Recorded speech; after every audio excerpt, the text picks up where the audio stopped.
আসসালামু আলাইকুম, welcome to my channel Molly kitchen. আজকে আমি আপনাদের সামনে নতুন আরেকটা রেসিপি নিয়ে চলে এসেছি। আজকে আমি তৈরি করব আমড়ার আচার। আমি 1 কেজি পরিমাণ আমড়া নিয়েছি, তাতে আমি ধুয়ে আগে থেকে পানি ঝরাইয়ে নিয়েছি। ঝরাইয়ে নিয়ে আমি আমড়াটা পিলার দিয়ে ছুলে নিয়ে সুন্দর কিউব কিউব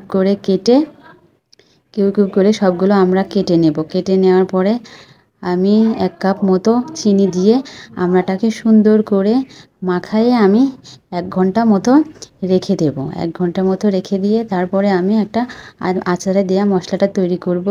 5 ফোড়ন আর শুকনো মরিচটা ভেজে গুঁড়া করে নেব। দেখেন 1 ঘন্টা পরে আমড়াটা এমন সুন্দর চিনি থেকে পানি বেরোইছে।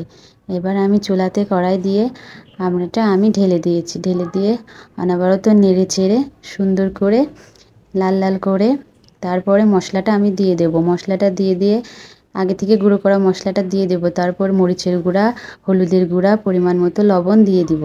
তারপরে দেখেন নাড়তে নাড়তে কত সুন্দর আচারটা হয়ে গেছে। এখন আচারটা কত সুন্দর লাগছে দেখতে। আপনারা বাসায় তৈরি করতে পারেন, খুব সহজে আচারটা তৈরি করা হয়ে যাবে, কোনো ঝামেলা ছাড়াই বাড়িতে আপনারা তৈরি করবেন। আশা করি আপনাদের আমার রেসিপিটা খুব ভালো লেগেছে। যদি ভালো লেগে থাকে তাহলে আমার পাশে থাকবেন।